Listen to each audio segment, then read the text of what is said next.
Iris Caldwell appeared on Married at First Sight's 9th season, which took place in Charlotte in 2019. Though she was married to Keith Manley at the time, the pair have since divorced. On January 5, season 14 of Married at First Sight premiered on Lifetime, following 5 Boston-based couples as the reality of their newlywed lives together sets in.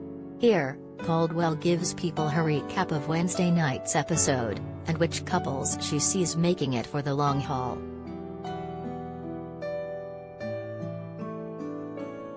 Overall, the couples seem to be making the experience authentic by doing the work so their marriages can last. However, after only a couple of weeks of marriage, their different life experiences, values and upbringings are truly coming into full vision and creating rough spots for all. For Mark and Lindsay, their strong personalities are creating a huge wedge in their communication.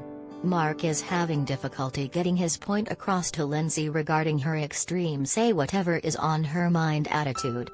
Mark will need some luck as he learns how to navigate honest conversations without it getting too hostile, too fast.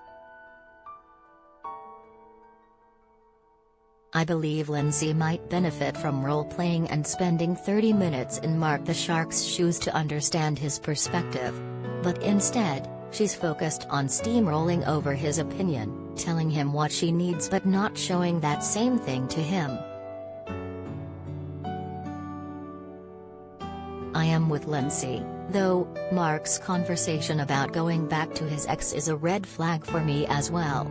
However, finding the root of that issue may help him move forward. With Noi and Steve, I have such high hopes for these two. As the experiment continues, true feelings are showing and creating some differences. Noi shouldn't have ghosted Steve, but she is understanding what makes him feel appreciated and how he prefers to communicate with her. I'm proud of Steve for stepping up and realizing his true feelings for Noi and saying it out loud. I just hope Noi realizes she isn't a mind reader and has to let Steve express himself before jumping ahead. In my opinion, Jasmina and Michael need to loosen up.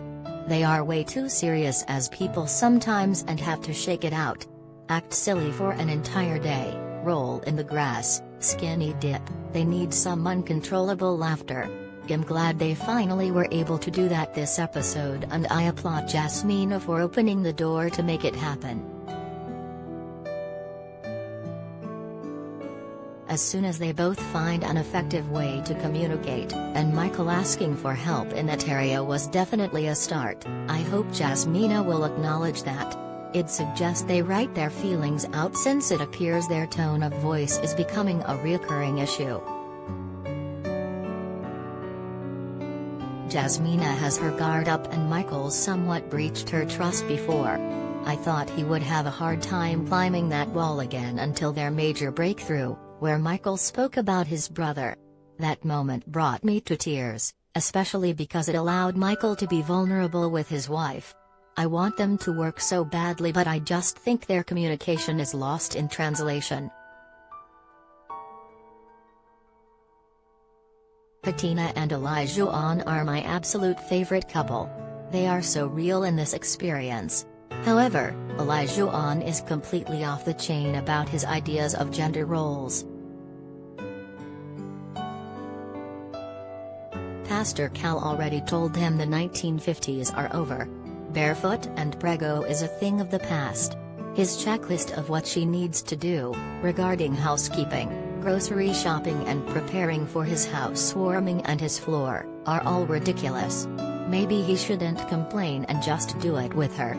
The way he talks down to Katina often makes me want to yell, "Sir, what are you doing in this relationship to make it work? It's not all about him." Katina is bending over backward and working so hard to be accommodating, but she's losing herself in the process. Elijah has to take a step back and stop accusing Katrina of not being at a wife level, because is he at a husband level? It's not one-sided. Katina is putting in the work, but where is his apron to help? I look forward to seeing her speaking her truth even if it means losing him. Until she does, he will continue on with his egotistical male dominance. I think he needs to be pulled aside by someone, Dr. Viviana, I hope, for a chat. I have high hopes for them and believe a breakthrough is right around the corner. Fingers crossed.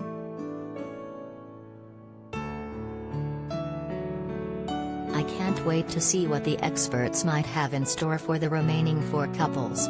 I know this isn't easy, but the couples should remain open and honest each step of the way. After all, Mark said it best, it's all about how bad you want it, so they've gotta put in the work. Married at First Sight, produced by Kinetic Content, airs Wednesdays at 8 p.m. ET on Lifetime.